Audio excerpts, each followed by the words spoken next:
Some moments carve themselves into your bones, sharp and unyielding, like the first frost on a marigold patch. I was 62, sitting at a back table in the grand ballroom of the Greenbrier Resort, White Sulphur Springs, West Virginia, when one of those moments found me. The air smelled of roses and money, the kind of place where even the napkins felt like they cost more than my monthly rent. My son, Lucas Bennett, stood at the head table, handsome as ever in his black tuxedo, his dark hair catching the glow of chandeliers. His bride, Abigail Whitmore, shimmered beside him in a gown that looked spun from moonlight. They were a picture of perfection, the kind you'd see in a magazine at the grocery checkout. And I, Eleanor Harper Ellie to those who knew me, sat in my sapphire blue dress, feeling like a sparrow in a room full of peacocks. The table was tucked near the kitchen doors, where the clatter of plates sneaked through every few minutes. My plate, when it finally arrived, held a sad piece of chicken, cold as November, with green beans limp enough to pity. I didn't mind much. I'd eaten worse in lean years. Back when Lucas was small and I'd stretch a pot of meatloaf to last a week. But then I heard his voice, loud enough to cut through the chatter, carrying that careless charm he'd mastered in his tech job up in Pittsburgh. Mom's used to scraps, so she's fine with that plate, Lucas said, gesturing toward me with a grin that didn't reach his eyes. Abigail's laugh followed, sharp and bright, like glass breaking on marble. A ripple of chuckles spread from their table her sorority sisters, his college buddies, all nodding along as if it were the cleverest thing. My hands froze on the linen napkin, folding it tighter than I meant to. My heart didn't break, it folded, too, like an old letter tucked away too long. Beside me, Dorothy Callahan.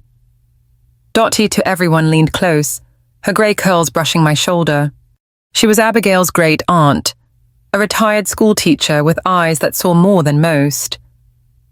"Oh, honey, that was mean," she whispered, her voice soft as a quilt. "You okay?" I managed a smile, though it felt brittle. "I'm fine, Dottie, just fine." She patted my hand, her fingers warm against mine. "You don't deserve that, Eleanor, not one bit." I nodded, but my eyes stayed on Lucas. He was laughing again, clinking glasses with Abigail's father, George Whitmore, a man whose golf tan and tailored suit screamed old money. Lucas looked so at home, so far from the boy who'd once clung to me during thunderstorms, promising he'd never leave. I wondered when he'd stopped seeing me, not just as his mother, but as a person with a heart that could still bruise. The ballroom was a dream of elegance, all cream linens and crystal stemware, with centerpieces of white roses that must have cost more than my car payment. The Greenbrier's walls gleamed with history, their gold trim catching the light like a promise of something better. But promises, I'd learned, were slippery things. I'd come here hoping for a moment with Lucas, maybe a mother-son dance, a chance to feel like I belonged in his new world. Instead, I was a guest at my own son's wedding, seated where the kitchen staff could bump my chair without apologizing. Dottie tried to lighten the mood, her voice low and conspiratorial. "You know, back in '92, I wore a paper crown a student gave me to a school dance. Felt like a queen till I tripped over the punch bowl." I chuckled, grateful for her warmth. "Dottie, you're a hoot. Wish I had your spark." "You've got it." "Eleanor," she said, squeezing my arm. "It's just buried under too many years of giving." Her words landed softer than she knew, stirring a memory from 1978. Lucas was 5, his hands sticky with dirt as he handed me a fistful of marigolds he'd yanked from our backyard in Charleston. "For you, Mommy," he'd said, his grin wide as the Kanawha River. We'd planted those flowers in tin cans, laughing when the neighbor's cat knocked one over. That boy, with his gap-toothed smile, felt like a ghost now, replaced by this man who could joke about my cold dinner to a room full of strangers. I looked down at my dress, the sapphire fabric catching the light. I'd saved for months to buy it. Walking to work instead of taking the bus, skipping coffee runs with my coworkers at the insurance office. The shoes pinched my toes, but they were new, a rare splurge. I'd wanted Lucas to see me tonight and feel proud, not like he had to explain me away, but his word scraps echoed in my head, each syllable a small cut. Across the room, Abigail leaned into Lucas, her diamond earrings glinting as she whispered something that made him laugh again. She was beautiful, no question, with the kind of polish that came from a life of private schools and summer homes. I'd met her twice, both times at my apartment in Charleston. She'd smiled politely, her eyes skimming my thrift store couch and faded curtains with a look that wasn't cruel, just distant, like I was a curiosity, not family. The band struck up a slow tune, and couples drifted to the dance floor. I waited, hoping Lucas might come for me, maybe offer a dance like we'd practiced in our living room when he was 16, giggling over Frank Sinatra on my old radio. But he stayed at the head table, his arm around Abigail, his attention on her parents and their friends. No one saved me a seat closer to him during the ceremony. No one thought to check if I was okay now. Dottie was watching me, her face soft with concern. "You're thinking too hard. Eleanor, want to sneak a slice of that cake before they cut it?" I shook my head, a real smile tugging at my lips. "Your trouble. Dottie Callahan. Always have been," she said, winking, "keeps me young." But the weight of Lucas's words wouldn't lift. I pushed my plate away, the chicken untouched, and sipped my water, the glass cool against my palm. The other guests at our table, a quiet couple who looked as out of place as I felt, and an elderly uncle nodding off, kept to themselves. I was invisible here, a shadow in a room of light. Then Lucas stood to speak, his voice carrying over the clink of glasses. "I want to thank Abigail's parents, George and Lillian, for welcoming me into their family," he said, his tone warm. "My friends, for always having my back. The caterers, the band, the florists, everyone who made this day perfect." He paused, his eyes sweeping the room, never landing on me. "And Abigail, for making me the luckiest man alive." The applause was thunderous, glasses raised in toasts. Abigail beamed, her hand on his. I waited for my name, for some small nod to the woman who'd raised him alone, who'd worked double shifts to pay for his baseball gear, who'd driven him to college in a car that rattled like it might not make it back. But my name never came. The band played on, and Lucas bent to kiss his bride, the room cheering as if he'd just given the speech of a lifetime. I set my glass down, the water trembling slightly. Dottie's hand found mine again. "He should have mentioned you," she said quietly. "You're his mother." "It's his day," I said, my voice steadier than I felt. "That's what matters." But it wasn't true, not anymore. Something inside me shifted, not with a snap, but with the slow creak of a door opening to a truth I'd ignored too long. I'd spent 30 years giving Lucas everything: my time, my money, my dreams, believing love meant accepting whatever he gave back. A phone call here, a quick visit there, always on his terms. And tonight, he'd shown me exactly what I was to him, someone who could be laughed at, dismissed, forgotten.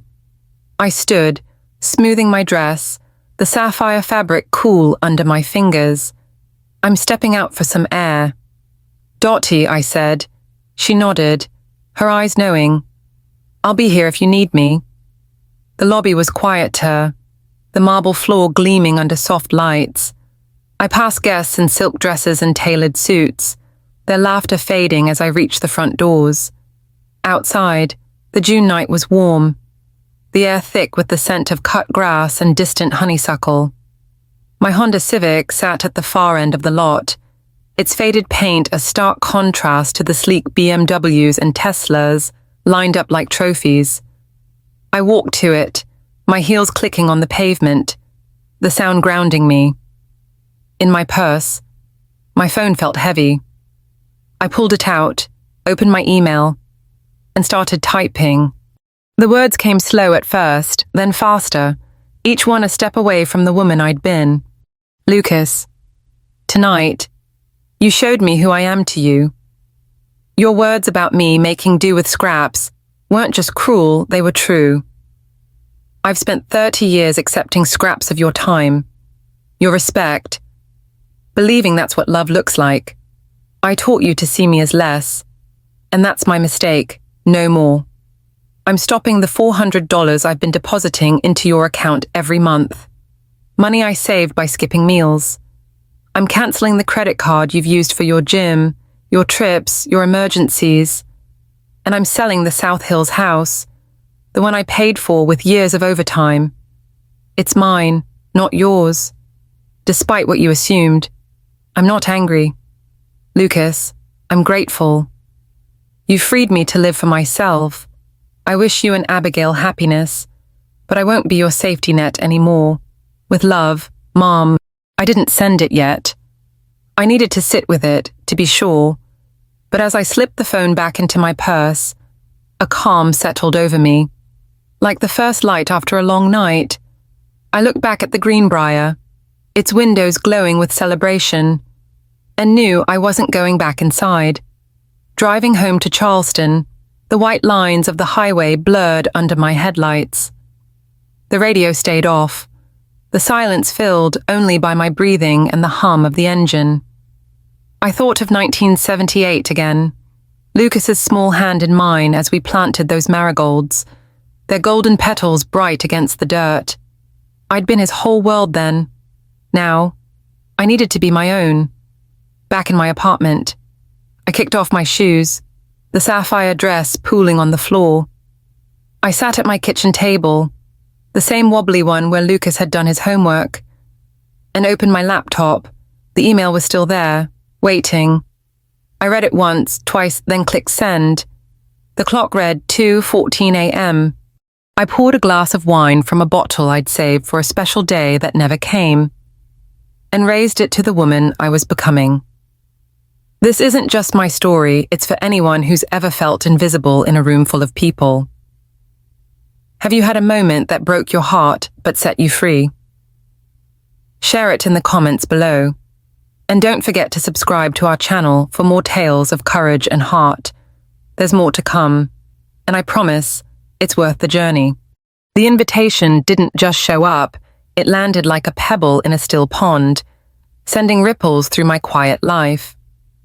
It was a Tuesday in March, and I was 62, sorting through mail in my Charleston, West Virginia, apartment, the kind of place where the walls held more stories than the furniture, bills, a grocery flyer, and then that cream-colored envelope, heavy with gold embossing, sitting there like it belonged somewhere fancier.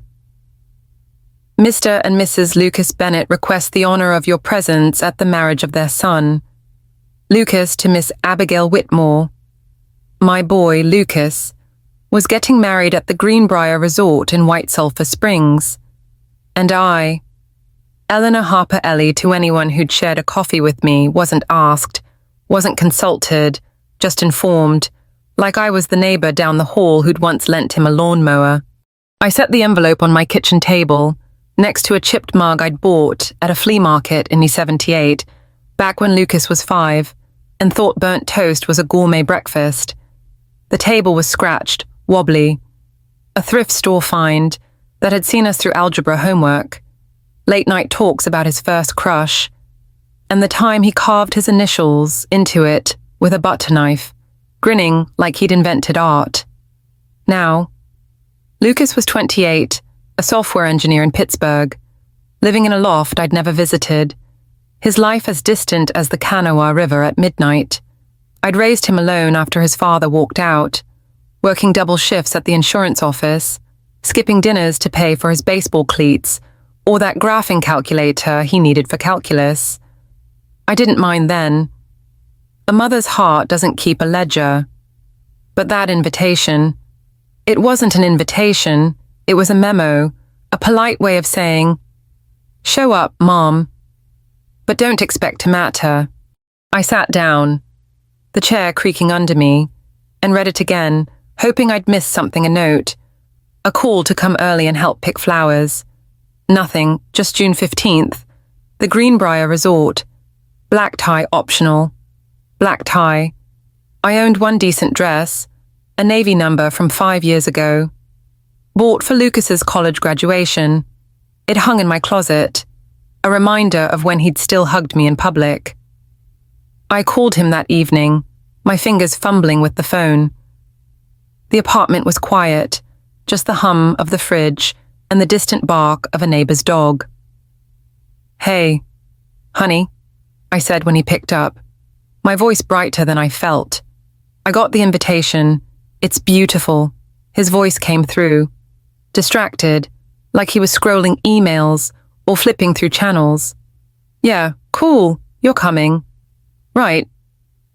"Of course I'm coming," I said, leaning against the counter, the linoleum cool under my palm. "It's your wedding, Lucas. I wouldn't miss it for the world." Good, he said, and I could hear the clack of a keyboard. "It's going to be at the Greenbrier. Pretty fancy place." "Fancy?" "Huh," I forced a chuckle, picturing chandeliers and waiters in bow ties. "I'll do my best to keep up. Can I help with anything? Flowers, maybe? Or tasting cakes? I've got some savings, Mom." "Hold up," he cut in, his tone sharp enough to sting. "Abigail's folks have it covered. They've got planners, caterers, the whole deal. Just show up. Okay. Wear something nice, like elegant. It's kind of a big deal." Elegant. The word hung in the air, heavy as the humid Charleston summers. "I'll find something," I said, my throat tight. "I'm so happy for you, Lucas. Abigail seems lovely." A pause, then a softer, "Yeah, she is. Look, I gotta go. Abigail's got dinner ready. See you there, Mom." The line went dead, and I stood there, phone still pressed to my ear, like it might bring him back. The kitchen clock ticked, each second a reminder of how far he'd drifted. I set the phone down and picked up the invitation again, tracing the gold letters with my finger. The Greenbrier. I'd seen pictures in a travel magazine at the dentist's office, white columns, rolling lawns, a place where people like me didn't belong unless they were carrying a tray. My apartment wasn't much to look at. A couch with a sagging middle. Curtains faded from too many years of sunlight. A bookshelf crammed with paperbacks I'd read twice. The walls held a few photos Lucas at his first Little League game, gap-toothed and proud. The two of us at his high school graduation, me beaming in that navy dress. Back then, I'd dreamed of being a journalist, chasing stories for the Charleston Gazette. But when Lucas's father left, those dreams got packed away, replaced by data entry and overtime to keep the lights on. I didn't regret it, not exactly. Lucas was my world, my reason, but lately, that world felt like it was spinning without me. I remembered 1978, a snowy February, when Lucas and I baked oatmeal cookies in this very kitchen. He'd spilled flour on the floor, laughing as he tried to sweep it up with a dish towel. "You're the best mum ever," he'd said, his small arms around my neck. I'd held him tight, the smell of vanilla and snow in the air, believing we'd always be that close. Now, he was marrying Abigail Whitmore, a woman I'd met only twice, both times at my apartment. She'd been polite, her smile perfect, but her eyes had skimmed my thrift store furniture like she was pricing it for a yard sale. "What a cozy place," she'd said, the word cozy dripping with something I couldn't name. The next morning, I sat at my desk in the insurance office, the hum of fluorescent lights overhead. My coworker, Sally, a cheerful woman with a penchant for knitting, plopped a coffee on my desk. You look like you need this. Ellie, she said, her glasses slipping down her nose. Thanks, Sally, I said, wrapping my hands around the cup. Just thinking. She leaned against my cubicle, her scarf trailing. Spill it. Harper, what's got you staring at that screen like it's a puzzle? I hesitated, then pulled the invitation from my purse. Lucas is getting married, at the Greenbrier, no less. Her eyes widened. The Greenbrier. That's swanky. You must be over the moon. I managed to smile. Sure, it's just, I don't know. He didn't ask me to help plan or anything. Just told me to show up and look elegant. Sally frowned, crossing her arms. Elegant. What's that supposed to mean?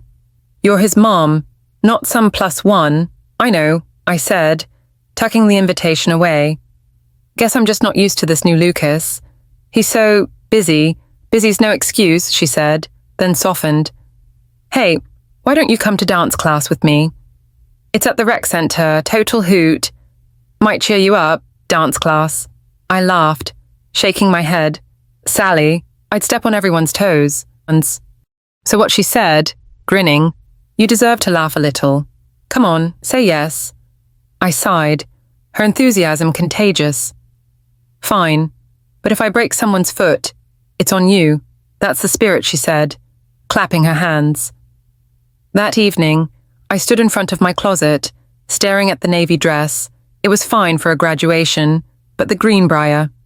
I needed something better, something that wouldn't make Lucas wince when he saw me. I started saving the next day, cutting corners where I could. No more bus rides, I walked the mile to work, my sneakers scuffing the sidewalks of Charleston, where dogwood trees bloomed pink against the spring sky. I skipped my weekly coffee with Sally, brewed my own at home. I cancelled my newspaper subscription, though I missed the Sunday comics.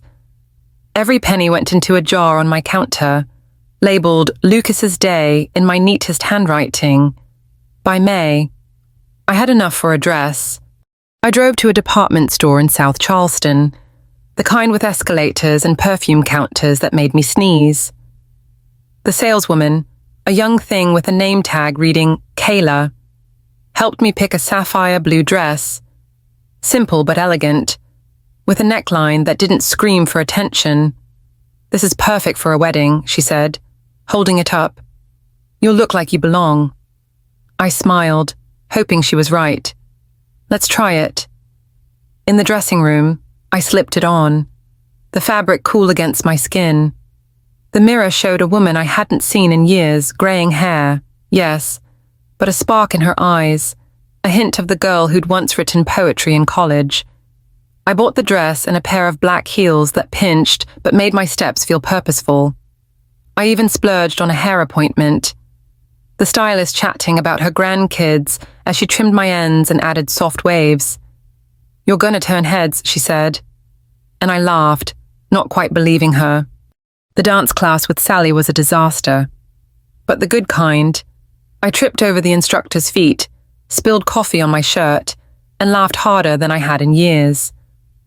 You're a natural, Sally teased as I fumbled a two-step. Natural disaster. Maybe. I shot back, wiping my shirt with a napkin. Keep at it. The instructor, a wiry man named Carl, said, You've got heart, and that's half the battle. Heart. I held on to that word, tucking it away like a seed. I practiced a few steps in my living room, imagining a mother-son dance with Lucas, maybe to something classic like Nat King Cole. I pictured his smile, the one he used to give me when I'd pack his lunch with an extra cookie. I wanted that moment, that connection, more than I'd wanted anything in a long time, but doubts crept in. Like shadows on a sunny day, I thought of Abigail's visits, her polite words and distant eyes. The first time, she'd brought Lucas to my apartment for coffee, her heels clicking on my hardwood floor.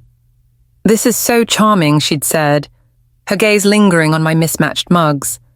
The second time, she'd barely sat down, checking her phone while Lucas talked about his job. I'd tried to connect, asking about her work in public relations. "Oh, it's busy," she'd said, waving a hand. "You wouldn't believe the clients. I didn't push, sensing I was an outsider in her world. I called Lucas again, a week before the wedding, hoping to feel included. "Hey, honey," I said, stirring a pot of soup on my stove, "just checking in. You need anything for the big day?" "Nah, Mom, we're good," he said, his voice rushed. "Abigail's parents have it all locked down. Planners, just make sure you're there by 2. Ceremony starts at 3. 2 it is," I said, stirring harder. "I'm proud of you. Lucas, it's a big moment." "Yeah, thanks," he said, and I heard Abigail's voice in the background, calling him. "Gotta run, see you, Mom." I hung up, the soup bubbling over, a mess I didn't bother cleaning right away. I looked at the jar on my counter, the dress hanging in my closet, the invitation pinned to my fridge. I'd done everything I could to be the mother Lucas deserved, but as I stood in my quiet apartment, the Kanawha River glinting through my window, I wondered if he'd ever see me the way I saw him as someone worth loving. Not just for what I gave, but for who I was. Love can blind you to your own worth, until someone holds up a mirror you can't ignore. For me, that mirror was coming, and it would change everything. June 15th arrived like a promise I wasn't sure I could keep. I woke at dawn in my Charleston apartment, the air heavy with summer and nerves. My sapphire dress hung on the closet door, a quiet rebellion against the years I'd spent in shapeless sweaters and sensible shoes. I was 62, Ellie Harper, a data entry clerk who'd raised a boy into a man. And today that man, my Lucas, was marrying Abigail Whitmore at the Greenbrier Resort in White Sulphur Springs. I'd spent months saving for this day, dreaming of a moment where Lucas might look at me and see not just his mother, but a woman who'd given everything to make his life possible. But as I slipped on my new heels, the ones that pinched my toes, a small voice whispered that dreams don't always fit the way you hope. The drive to White Sulphur Springs took an hour, my beat-up Honda Civic rattling along the highway, its air conditioning more hope than reality. Charleston's dogwood trees gave way to rolling hills, the kind that made you believe West Virginia was God's own canvas. I passed gas stations and diners, their neon signs faded but familiar, and thought of 1985 when Lucas was 12 and we'd stopped at a roadside stand for sweet tea and peach pie after a Little League game. He'd grinned, his face smudged with dirt, and said, "Mom, you're my hero." I'd laughed, ruffling his hair, not knowing those words would become a memory I'd carry like a locket. The Greenbrier Resort rose from the landscape like a palace, its white columns and manicured lawns gleaming under the June sun. I pulled into the lot, my Civic looking like a stray dog among sleek BMWs and Teslas. A valet, young and polite, took my keys with a smile that didn't quite hide his surprise. "Welcome, ma'am," he said, and I nodded, smoothing my dress, the sapphire fabric catching the light. I felt like an imposter, but I squared my shoulders and walked inside. The lobby was a vision of grandeur, all marble floors and chandeliers that sparkled like frozen starlight. Guests milled about, women in silk dresses that flowed like water, men in tailored suits with the easy confidence of wealth. The air smelled of lilies and expensive cologne, and laughter bounced off the high ceilings, bright and careless. I clutched my purse, a second-hand find I'd polished to look new, and scanned the crowd for Lucas. I found him near a grand staircase, his tuxedo crisp, his dark hair perfectly styled. He was laughing with George Whitmore, Abigail's father, a man whose silver hair and golf tan screamed country club. Abigail stood beside Lucas, her gown a cascade of ivory lace, her smile as polished as the crystal flutes on the tables. "Mom," Lucas said when I approached, his voice neutral, like he was greeting a coworker. "You made it." I reached to adjust his bow tie, a habit from his prom days, but he stepped back, just enough to stop me. "You look nice," he said, the pause before nice, a tiny blade. I smiled, ignoring the sting.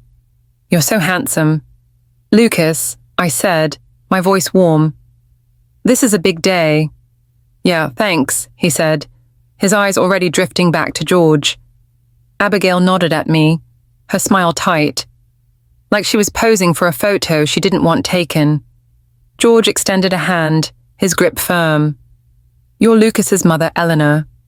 "Right, Ellie," I said, shaking his hand. "Congratulations on gaining such a wonderful son-in-law." "Indeed," he said, his smile polite but distant. "Lucas tells us you're in insurance. Data entry. Mostly." I said, used to downplaying my job. "But today, I'm just the proud mother of the groom." He nodded, then turned to Lucas, launching into a story about a golf course in Hilton Head. I stood there a moment, invisible, before slipping away, my heels clicking on the marble. I found my name on a seating chart, directing me to a pew in the 4th row for the ceremony. No one had saved me a spot closer, not even Lucas's college friends, who clustered in the 2nd row, their laughter loud and young.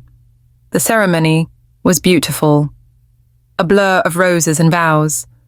Lucas's eyes never left Abigail as she walked down the aisle, her veil trailing like a whisper, when he promised to love her forever. His voice held a tenderness I remembered from when he was small, telling me about a frog he'd found in the backyard. I sat behind Abigail's cousins, their perfume heavy, and tried to focus on the joy of the moment, but a memory crept in of Lucas at 7, clinging to me during a thunderstorm, whispering, "Mom, I'll never leave you." That boy felt like a stranger now, replaced by this man who hadn't thought to include me in his plans. After the vows, guests moved to the ballroom for the reception. I lingered in the chapel, adjusting my dress, steeling myself for what came next.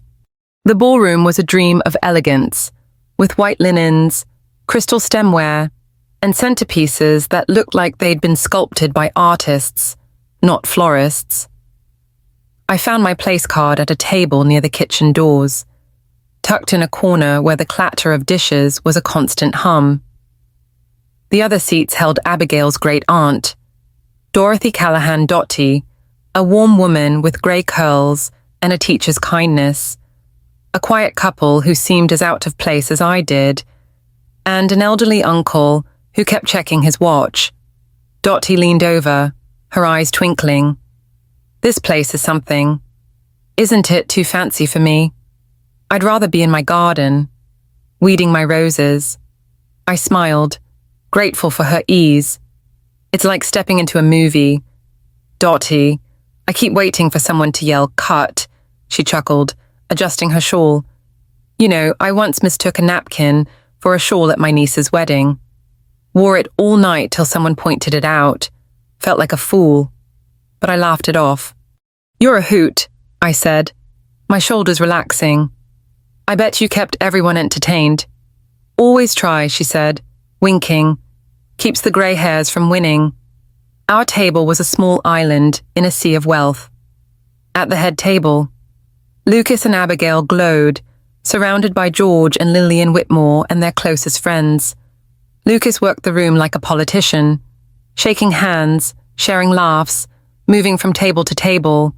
I watched him, hoping he'd come to ours, maybe pull me onto the dance floor for that mother-son moment I'd practiced in my living room.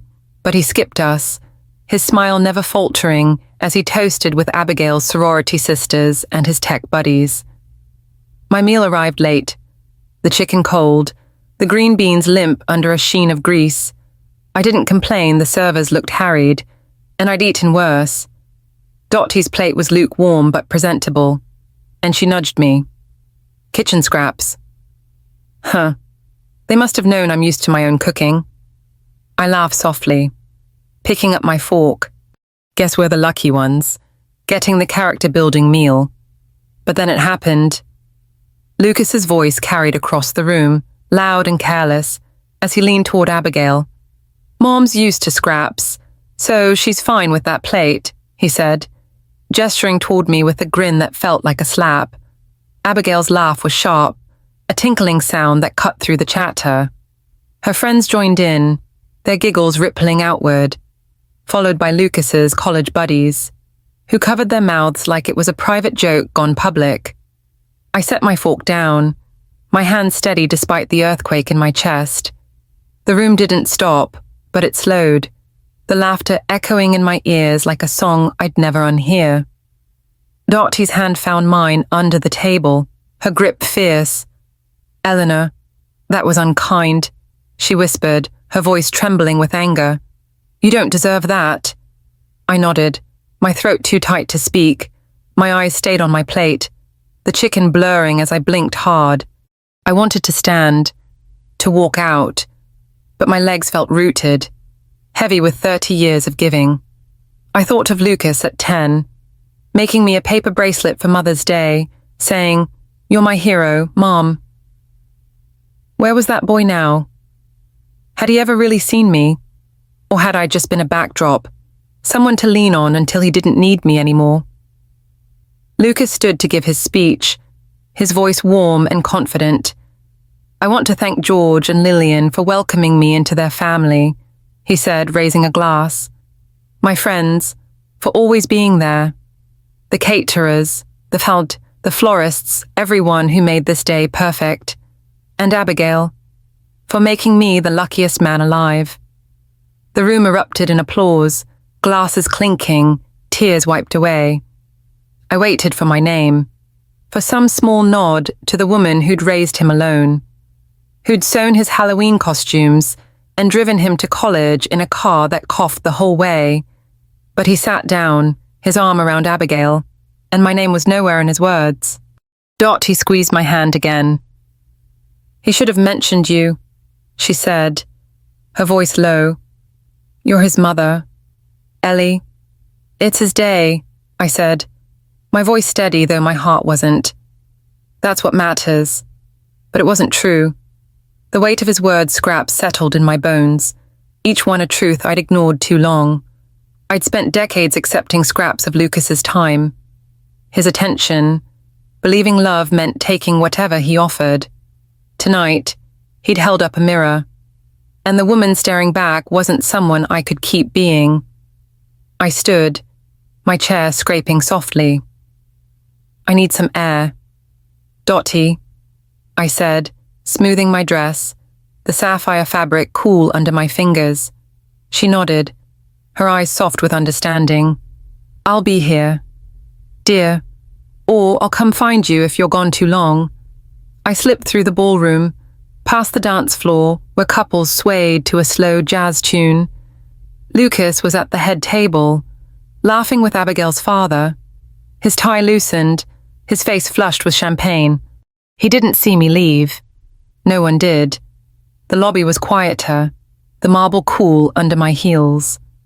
I passed a mirror and caught my reflection graying hair, sapphire dress. A woman who looked stronger than she felt. Outside, the night air was warm, scented with honeysuckle and cut grass.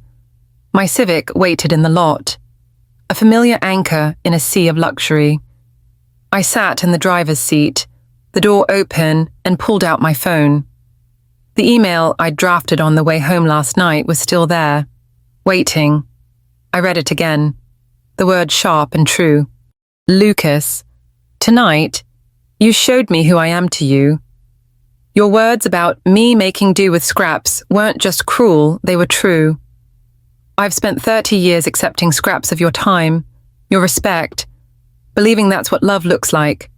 I taught you to see me as less. And that's my mistake, no more.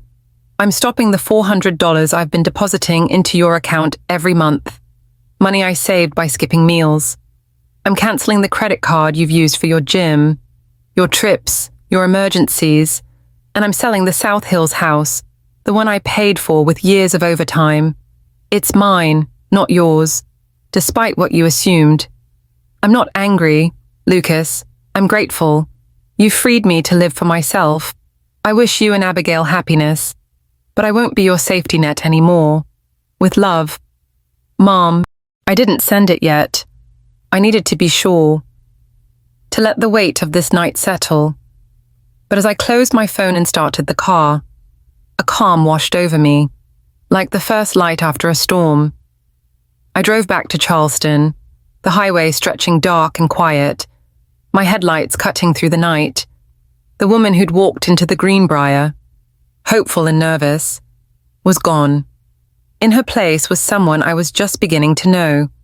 The night I drove home from the Greenbrier, the West Virginia highway stretched dark and quiet, my Honda Civic's headlights slicing through the June air. I didn't turn on the radio. The silence was enough, filled with the hum of the engine and the steady rhythm of my own breath. I was 62, Ellie Harper, a woman who'd spent 30 years being a mother first and herself second.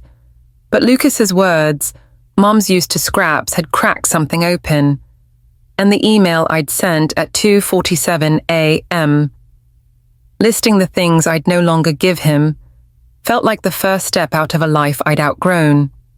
I wasn't angry. Not anymore. I was awake, and that was a different kind of power.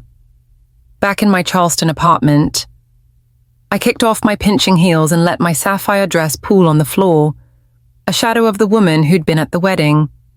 The kitchen table, scratched and wobbly, held my laptop, its screen still open to the sent email. I read it one last time, the words steady as my resolve. Luke, tonight, you showed me who I am to you. Your words about me making do with scraps were cruel, but true. I've spent 30 years accepting scraps of your time, your respect, believing that's what love looks like. I taught you to see me as less, and that's my mistake. No more. I'm stopping the $400 I've been depositing into your account every month, money I saved by skipping meals. I'm canceling the credit card you've used for your gym, your trips, your emergencies. And I'm selling the South Hills house, the one I paid for with years of overtime. It's mine, not yours, despite what you assumed. I'm not angry, Lucas. I'm grateful. You freed me to live for myself.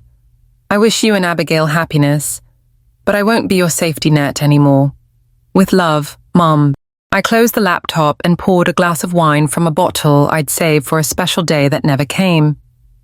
The wine was tart, but it warmed me, and I raised the glass to the empty room. To new seasons, I whispered, and meant it. The next morning, I called a realtor. Mary Beth, a brisk woman with a southern drawl and a clipboard, met me at the South Hills house, the one I'd bought 20 years ago with every penny I'd scraped together. It was a modest 2-bedroom, with a porch swing that creaked and a kitchen where Lucas's height mark still lined the doorframe. I'd raised him there, through tantrums and triumphs, and every room held a memory: his first steps, his teenage sulks, the night he left for college, leaving me in a house too big for one. Mary Beth walked through, jotting notes. Solid bones, she said, tapping a wall, could fetch $370,000 in this market. You sure you want to sell? Ellie. I looked out the window, where marigolds bloomed in the front yard, their golden petals bright against the green. Lucas had planted those with me, years ago. His small hands patting the dirt. Sure as the sun rises, I said. It's time I lived for me, she nodded, not pushing. All right, then. I'll get the listing ready. You got a place in mind to go Savannah? I said, the word slipping out like it had been waiting. I'd seen pictures of Savannah in a travel magazine's Spanish moss, cobblestone streets, a river that glittered like hope. It felt like a place where I could start over. Savannah, Georgia.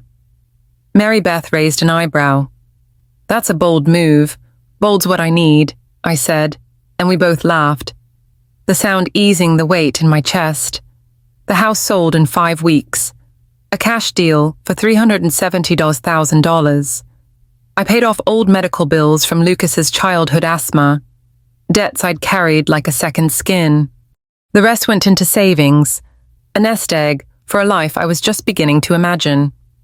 I packed my apartment in Charleston, keeping only what mattered: 2 suitcases, a box of books, and a tin can with a marigold I'd replanted from the South Hills yard. The rest faded curtains. A sagging couch went to a thrift store where someone else might find a story in them. I drove to Savannah in early August. The Civic loaded, the air thick with humidity. Charleston's hills faded in my rear view, replaced by Georgia's flatlands, where live oaks draped with Spanish moss stood like sentinels.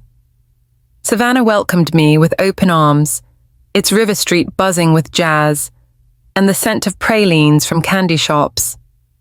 I rented a 1-bedroom apartment 4 blocks from Forsyth Park, with a balcony just big enough for a chair and my marigold. The rent was reasonable, and for the first time in decades, I could afford it without counting every dime. The first week, I wandered Savannah's squares, each one a pocket of history with benches and fountains.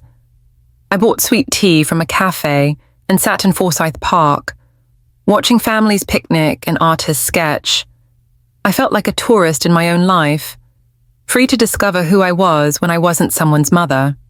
On a whim, I stopped by Pages and Petals, a bookstore on Broughton Street, its windows filled with novels and potted plants. A help-wanted sign hung in the door, and I walked in, my heart pounding. The owner, Rita Mayfield, was about my age, with a cloud of auburn hair and a laugh that filled the room. She was shelving books, humming a tune I didn't know. "You here for the job?" she asked, eyeing my sensible shoes and nervous smile. "If you'll have me," I said, holding out my hand. "Ellie Harper, I'm new in town." She shook it, her grip warm. "Rita Mayfield. You ever worked in a bookstore?" "Ellie, no, ma'am," I said, "but I've read enough to know my way around a shelf." She grinned, leaning against the counter. "I like you already. Tell me, what's your favorite book?" I thought for a moment. "To Kill a Mockingbird. Always felt like Scout was someone I'd want to share a porch swing with." "Good choice," Rita said, nodding. "You've got a quiet strength. Ellie, that's rare. Start Monday." Just like that, I asked. "Surprised, just like that," she said, winking. "I trust my gut, and it's telling me you're a keeper." I left the bookstore with a job and a lightness I hadn't felt in years. Rita became a fast friend. Her stories of bad dates and Savannah quirks filling our coffee breaks. "My last date brought me a cactus," she said one morning, pouring me a cup. "A cactus, Ellie." "Who does that? Maybe he thought you're tough to kill," I teased, stirring sugar into my coffee. "Ha," she said, laughing. "You're trouble. Harper, I like it." Work at Pages and Petals was simple shelving books, ringing up customers, recommending novels to tourists, alls. But it was more than a job. It was a place where I belonged, where my grey hair and thrift store blouses didn't make me less. I started painting, too, signing up for a class at a community centre. My first canvas was a mess of marigolds, yellow and orange smudges that made me laugh. "You've got heart," my teacher said, echoing the dance instructor back in Charleston. I kept painting, each stroke a small claim on a life I was building for myself. One evening, at a poetry reading Rita dragged me to, I met Tom Hargrove, a widower who ran a cafe called the Mossy Oak near the bookstore. He was tall, with kind eyes and a beard flecked with grey, and he offered me a seat when the room filled up. "You're new to Savannah, aren't you?" he asked, his voice low and warm. "That obvious," I said, smoothing my skirt, a nervous habit. "Only because you look like you're still figuring out how to love this place," he said, smiling. I'm Tom. You paint that marigold up there. I followed his gaze to a small canvas on the wall, my class project displayed with others. Guilty, I said, my cheeks warming. It's not much, it's honest, he said, and the way he said it made me believe him. You've got a gift. Ellie. Oh, it's just a hobby, I said, waving a hand, nothing special. Don't sell yourself short, he said, and handed me a scone from a plate on the table. Try this, my recipe. Tell me if it's special. I took a bite. The scone buttery and sweet. All right. Tom, I said, smiling. This is special. We talked through the reading, about Savannah's jazz scene and his cafe's burnt coffee disasters. When he asked if I'd come by for a cup sometime, I nodded, a spark of something new flickering in my chest. It wasn't love, not yet, but it was possibility. And that was enough. I wrote to Dottie Callahan, the kind woman from the wedding, sending letters to her address in Roanoke. She wrote back, her handwriting loopy and warm, sharing stories of her rose garden and a student who'd once gifted her a paper crown. You're braver than you know. Eleanor, she wrote, keep blooming. Her words were a balm, a reminder that I wasn't alone. Savannah became my home, its cobblestone streets and river breeze weaving into my days. I walked along River Street, where buskers played saxophones and tourists snapped photos. I bought a second-hand easel and set it up on my balcony, painting marigolds under the Georgia sun. I read novels from the bookstore, losing myself in stories of women who'd found their way, for the first time in 30 years. I wasn't waiting for Lucas to call or need me. I was living, and it felt like breathing after holding my breath too long. But Lucas wasn't gone from my thoughts. I wondered if he'd read my email, if he'd felt its weight. I pictured him in his Pittsburgh loft, Abigail at his side, their life of tech salaries and cocktail parties untouched by my absence. Or maybe not. Maybe my words had stirred something, a ripple in his polished world. I didn't know. And for once, I didn't need to. The South Hills house was sold, the money mine, and Savannah was my canvas, bright with marigolds and possibility. Freedom isn't loud. It's the quiet choice to live for yourself, to plant your own seeds and watch them grow. I was just beginning to understand that. And the road ahead was wide open. October in Savannah was a soft kind of magic. The air warm but not heavy, with Spanish moss swaying like old memories in the live oaks. I was 62. Ellie Harper. 3 months into a life I'd carved for myself in a city that felt like a second chance. My apartment near Forsyth Park smelled of fresh paint and the marigolds I'd planted on the balcony, their golden petals catching the morning light. At Pages and Petals, the bookstore where I worked, I shelved novels and chatted with customers. My name tag, a small badge of belonging. Rita Mayfield, the owner, had become a friend. Her sharp wit and coffee-fueled stories a daily gift. Tom Hargrove, the cafe owner with kind eyes, had started saving me a scone at his place, the Mossy Oak. Our talks about jazz and burnt recipes hinting at something I wasn't ready to name. For the first time in decades, I wasn't waiting for Lucas to need me. I was living. And it tasted sweeter than the pralines sold on River Street. But the past has a way of knocking, even when you've changed the locks. It came one humid afternoon in the form of Abigail Whitmore, standing at my apartment door like a vision from a life I'd left behind. Her cream blouse and tailored slacks were as perfect as ever, but her face held a tension I hadn't seen at the Greenbrier. I opened the door, my paint-splattered apron still on from a morning at the easel, and leaned against the frame, not inviting her in. "Abigail," I said, my voice calm but firm, "this is a surprise." "Eleanor," she said, her tone practiced, the one she probably used with difficult clients at her PR firm. "May I come in? I think we need to talk." I studied her for a moment, her manicured nails clutching a designer purse, her eyes flicking past me to the small living room. "I don't think we do," I said, crossing my arms. "But I'm curious. What's this about?" She shifted, her heels clicking on the hardwood. "It's about Lucas. This situation has gotten out of hand. Can we please talk inside?" Curiosity won out, and I stepped aside, gesturing to the couch. "Coffee," I offered, though I hoped she'd say no. "That would be lovely," she said, sitting with the grace of someone used to being watched. I brewed instant coffee, all I had, and served it in mismatched mugs, the kind Lucas used to drink hot chocolate from. She took hers with a smile that didn't reach her eyes, sipping delicately as if it might bite. "Nice place," she said, her gaze skimming my second-hand furniture and the marigold canvas on the wall. "Very quaint. Works for me," I said, sitting across from her, my mug warm in my hands. "So, what's this about Lucas?"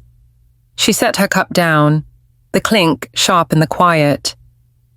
"I didn't know about the money," she said, her voice low. "The deposits, the credit card. Lucas never told me he was relying on you. When you cut him off, it complicated things." I raised an eyebrow, leaning back. "Complicated how?" She hesitated, her fingers tapping the table, a rhythm of impatience. "His car payment bounced last month. He had to borrow from his boss, which isn't exactly a good look at his company. And our loft. The rent was too high. We're staying with my parents now, in their guest room. It's temporary, but it's not ideal." I nodded, letting her words settle. "Sounds tough, but I'm not sure why you're telling me this." Her composure slipped, just a fraction. "Because you're his mother, Eleanor. I thought you'd want to know he's struggling. I thought maybe we could work something out." "Work something out," I repeated, my voice steady. "Like what?" "Abigail. Me going back to paying his bills, sending checks so you can move back to your loft."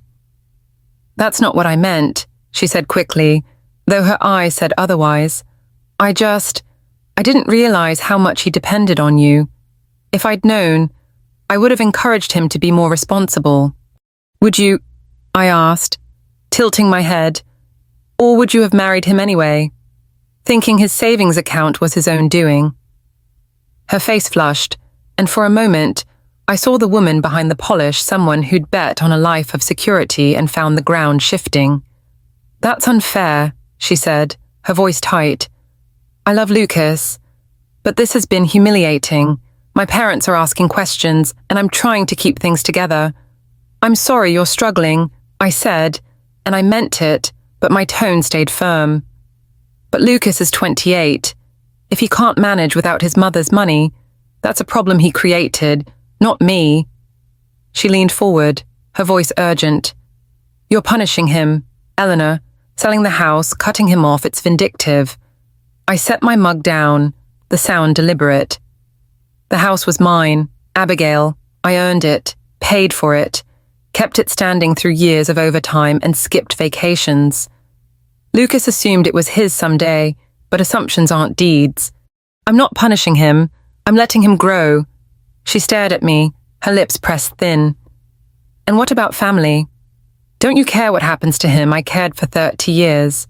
I said, my voice low but steady. I cared through double shifts, through nights I went hungry so he could have new shoes. I cared when he stopped calling, when he laughed at me in front of your friends at your wedding. I'm done caring at my own expense." Abigail stood, gathering her purse, her movements sharp. "I thought you'd be reasonable," she said, her voice cold now. "But you're enjoying this, aren't you?" Watching him fall, I stood too, walking her to the door. "I'm not enjoying his troubles," I said, "but I'm not responsible for them either." "Good luck. Abigail, I mean that." She left without another word, her heels echoing down the hall. I closed the door and leaned against it, my heart pounding, but my resolve unbroken. The marigolds on my balcony glowed in the afternoon light, a reminder of the life I was building, petal by petal. 3 weeks later, Lucas found me. It was a Thursday at Pages and Petals, and I was shelving mysteries when I looked up and saw him by the front door, scanning the store.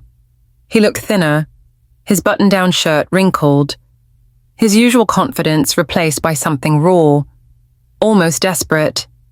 My heart twisted, the old instinct to fix things rising. But I pushed it down. I finished with a customer, recommending the big sleep, then walked over, my name tag catching the light. "Lucas," I said, my voice neutral. "What are you doing here, Mom?" he said, his voice cracking slightly. "Thank God. I've been trying to find you for weeks." I crossed my arms, studying him. "You found me. What do you want?" He glanced around, taking in the bookshelves, my sensible shoes, the life I'd built without him. "Can we talk somewhere private? Please, we can talk here," I said, not moving. "Mom, come on," he said, his voice low. "This is important." I sighed, nodding toward the door. "There's a coffee shop next door. I'm off at 6. They close at 7. You've got an hour." Relief flooded his face. "Thank you, I'll wait." At 6:01, I found him at a corner table in the mossy oak. 2 cups already ordered. He'd gotten me a latte with extra foam. The way I used to drink them when he was in high school and we'd go to the mall together. The gesture was calculated, a nod to better times. But I sat down without touching it, my hands folded on the table. "You look good," he said, his eyes searching mine, rested. "What do you want?" "Lucas," I asked, my tone even. He took a breath, his hands fidgeting with his cup. "I want to apologize. For the wedding, for what I said, for everything. I took you for granted. Mom, I was wrong. And I'm sorry, I waited, letting his words hang between us. He shifted, his voice gaining momentum, like he'd rehearsed this. "I know I hurt you," he said. "Saying that stuff about scraps, I was drunk, caught up in the moment. It wasn't me. I want us to start over, to be a family again." "Interesting timing," I said, leaning back. "You discover family right when your bank account's hurting." His face flushed, but he didn't look away. "That's not what this is about." "Yeah, things are tight since the money stopped, but we're managing. I got a raise at work. Abigail's taking on more clients. This isn't about cash, Mom. It's about you." "Is it?" I asked, my voice quiet. "Because Abigail was here a few weeks ago, talking about your car payment, your loft, your reputation. Sounded like money was a big part of it." He winced, running a hand through his hair. "She shouldn't have come. That was her idea, not mine." "I told her to leave it alone. So why are you here?" I pressed, my eyes steady on his. He looked down, his voice barely above a whisper. "Because I miss you, because I realize what I lost." "What did you lose?" "Lucas," I asked, my tone gentle but firm. "Tell me." He swallowed, his eyes glistening. "My mom, the person who always believed in me, even when I didn't deserve it." I pulled my phone from my purse, scrolling to my photos. "Let me show you something," I said, turning the screen toward him, a picture of me by the Savannah River, paint on my hands, laughing with my painting class. Another of me in Forsyth Park, reading under a live oak. "This is what I've been doing." I said, "I learned to paint marigolds." I hiked in Asheville, watched the leaves turn. I've read 20 books, started Spanish lessons online. I'm living. Lucas, for the first time in 30 years. He stared at the photos, his expression unreadable. "You look happy," he said, his voice breaking. "I am," I said, slipping the phone back into my purse. "But here's the thing. You never called just to talk. You never visited unless you needed something. When you say you miss me, what do you miss, the money, the safety net, or the woman who let you treat her like she didn't matter? That's not fair, he said, his voice rising. I love you, Mom. I know you do. I said, my voice soft, but you loved what I gave you more. The deposits, the credit card, the house you thought was yours. You loved having a mother who asked for nothing and gave everything. He was crying now, tears sliding down his cheeks. I was wrong, he whispered. Tell me how to fix it, please. I looked at him, this man who'd once been my little boy, who'd crawled into my bed during thunderstorms and called me his hero. I remembered 1983, a night he'd been sick with fever. His small body curled against mine as I sang him to sleep. That love was still there, deep and unshakable. But it wasn't enough to go back. I forgive you, Lucas, I said, my voice steady. But forgiveness doesn't mean going back. I love you, always will, but I'm not your safety net anymore. I'm living for me now. He reached for my hand, but I pulled back, standing. Wait, he said, his voice desperate. Don't leave like this. I'm not leaving, I said, meeting his eyes. I left months ago. You just noticed. I walked out, leaving the latte untouched, the coffee shop's jazz music fading behind me. The Savannah evening was warm, the sky streaked with pink. I passed River Street, where buskers played and tourists laughed, and felt a peace I hadn't known was possible. Lucas was part of my past, my heart, but not my future, not yet, maybe not ever. And that was okay. The deepest cuts teach you the hardest lessons, but they also show you how strong you are. I was learning that, one marigold at a time. November in Savannah wrapped around me like a favorite sweater, warm but not heavy, with the scent of fallen leaves and salt air drifting from the river. I was 62, Ellie Harper, a woman who'd spent 3 decades being a mother first and herself a distant second. But these past few months in Savannah had taught me something new. Life doesn't stop at 62. Not if you're willing to plant your own seeds. My apartment near Forsyth Park was small, but mine. Its balcony bright with marigolds that nodded in the breeze. Their golden petals a quiet rebellion against the years I'd let myself fade. At Pages and Petals, the bookstore where I worked, I found purpose in the book's stories and the customers' smiles. Rita Mayfield, my boss and friend, filled my days with laughter. And Tom Hargrove, the cafe owner, with a beard like autumn leaves, made me wonder if my heart had room for more than I'd thought. Lucas, my son, was a shadow in my thoughts, his unopened letter tucked in a desk drawer, a possibility I wasn't ready to face. I was blooming, and I wasn't looking back. Mornings started slow, the way Savannah taught me to savor them. I'd brew coffee, sit on my balcony with a mug, and watch the city wake up joggers in Forsyth Park, delivery trucks rumbling down Bull Street. The first notes of a saxophone from a busker on the river, my marigolds, replanted from Charleston, were thriving. Their roots deep in a clay pot I'd painted with yellow swirls. I'd taken up painting in earnest now, my canvases filling with flowers, rivers, and the soft curves of Savannah's squares. My latest, a view of the Savannah River at dusk, hung in Pages and Petals, where Rita had insisted on displaying it. You're an artist, Ellie, she'd said, brushing off my protests. Own it. Work at the bookstore was a rhythm I loved. I'd shelve novels, recommend mysteries to tourists, and chat with regulars who'd started calling me by name. Rita was a whirlwind, her auburn hair always escaping its bun, her stories a mix of sharp wit and heart. One Sunday, over coffee at the shop, she leaned across the counter, her eyes glinting with mischief. So, she said, stirring her latte. Spill it, Harper. What's the deal with you and Tom? I laughed, nearly spilling my coffee. There's no deal. Rita, he's just nice. Nice, she said, raising an eyebrow.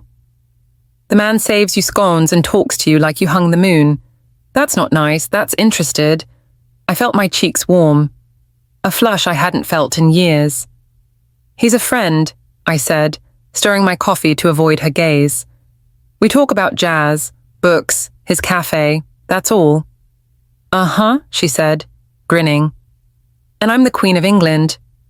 I saw you two at the jazz festival last week, laughing over that burnt beignet. Looked cozy to me. Cozy's not a crime, I said, but I couldn't hide my smile. He's easy to talk to, that's all. Easy's a start. She said, softening. You deserve easy. Ellie. And maybe a little more. I didn't argue. Tom Hargrove was a presence I hadn't expected, his quiet kindness a contrast to the years I'd spent pouring myself into Lucas. Last week, at the jazz festival on River Street, he'd handed me a sweet tea and pointed out a saxophonist playing Summertime. This one's for you, he'd said, his eyes crinkling, bright and full of heart. I'd blushed, sipping my tea, and let myself enjoy the moment, the music weaving through the crowd like a warm breeze. Speaking of cozy, I said, steering the conversation. What's this I hear about you and that history professor? Rita groaned, tossing a napkin at me. Don't start. He brought me a book on medieval torture devices. Romantic, right. Maybe he thinks you're tough enough to handle it. I teased, echoing her earlier jab. Your trouble. Harper, she said, laughing. I'm keeping you. Those moments with Rita were like marigolds in my new life, small, bright and sturdy. We'd share wine on her porch some evenings, trading stories of our pasts. She'd been divorced 10 years. Her ex a lawyer who'd left her for a younger mortal. Took me years to stop blaming myself. She'd said once, her voice soft, but I learned I'm enough, just as I am. So are you, Ellie. Her words echoed Dottie Callahan's letters, which arrived every few weeks from Roanoke. Dottie's loopy handwriting filled pages with tales of her rose garden and old students, one who'd sent her a Christmas card 30 years later. You're finding your light. Eleanor. She wrote in her latest. Don't let anyone dim it. I wrote back, sharing bits of Savannah, my paintings, the bookstore, the way the river glowed at sunset. Her letters were a tether to the woman I'd been at the Greenbrier, the one who'd walked away from hurt and chosen herself. I kept painting, my balcony cluttered with canvases and empty coffee mugs. I joined a weekly art class, where I laughed with strangers over spilled paint and crooked lines. I read novels from the bookstore, losing myself in stories of women who'd rebuilt their lives. I even started Spanish lessons online, stumbling over Hola and Gracias but grinning at the challenge. I walked Savannah's cobblestone streets, bought pralines from a shop on Broughton, and let the city's rhythm become my own. For the first time, I wasn't living for Lucas's needs or approval. I was living for me. And it felt like coming home. But Lucas wasn't gone from my life, not entirely. His letter arrived in late October, forwarded from my old Charleston address. It sat in my desk drawer, unopened, its envelope plain but heavy with possibility. Rita noticed it one evening when she came over for wine, her eyes narrowing as she poured a glass. You gonna read that letter? Ellie, she asked, nodding toward the drawer. I sipped my wine, the taste sharp and cool. Not yet. Maybe someday. She studied me, her face soft. You're stronger than me. I'd have burned it by now. It's not about strength. I said, setting my glass down. It's about being ready. I'm not there yet. She nodded. Not pushing. Fair enough. But you know, whatever's in it, it doesn't change who you are now. I smiled. Grateful for her. I know. That's why it can wait. I thought of Lucas often, wondering if he'd learned anything from the months since my email. I pictured him in Pittsburgh, maybe still in Abigail's parents' guest room, his tech job demanding, but no longer cushioned by my money. I hoped he was growing, facing the consequences of his choices, but I didn't need to know. My love for him was still there, deep as the roots of my marigolds. But it wasn't a chain anymore. I'd forgiven him, not for his sake, but for mine. Forgiveness didn't mean going back, it meant moving forward. Free. One evening, Tom invited me to a jazz night at the Mossy Oak, his café, a cozy nook with mismatched chairs and fairy lights. I wore a green scarf I'd knitted, a project I'd started to keep my hands busy. He greeted me with a grin, handing me a coffee. "You look like you belong here," he said, his voice warm. "Careful," I said, smiling. "I might start thinking I'm a regular." "You're more than that," he said. And the way he looked at me made my heart skip, a feeling I hadn't known in years. We sat by the window, the saxophone's notes weaving through the chatter. "You ever been to Maine, Ellie?" he asked, leaning forward. "The lighthouses are something else." "Not yet," I said, stirring my coffee. "But I'm thinking about it." "You recommending it only if you let me tag along for coffee," he said, his eyes crinkling. I laughed, a real laugh that felt like sunlight. "Deal." "But you're buying." "Done," he said, and we clinked our mugs. The sound a small promise of something new. Later, as we walked along River Street, the air cool and the sky streaked with stars, I realized how far I'd come. The woman who'd sat at the Greenbrier, invisible and hurt, was gone. In her place was someone who painted marigolds, laughed with friends, and let a kind man make her blush. I thought of 1978, Lucas's small hand in mine as we planted flowers in tin cans, his voice saying, "You're the best mom ever." That boy was part of me, but he wasn't my whole story anymore. Back home, I stood on my balcony, the marigolds glowing under a crescent moon. I thought of Lucas's letter, still unopened, and felt no urge to read it. Maybe one day, when the time was right, I'd unfold it and see what he had to say. Maybe he'd changed, or maybe he hadn't. Either way, it wouldn't change me. I was Ellie Harper, a woman who'd learned to love herself, to plant her own flowers, to find her own light. The next morning, I planned my next adventure. Maine, maybe, with its lighthouses and rocky shores, or Italy, where I could paint vineyards and sip espresso. The world was wide, and I was ready to see it, one step at a time. I poured coffee, sat by my marigolds, and smiled at the day ahead. At 62, I was just beginning, and that was the sweetest season of all. This journey taught me something I want to share at any age. You can start again. You can plant your marigolds, find your light, and know you're enough, just as you are. What's your marigold moment the time you chose yourself? Share it in the comments below.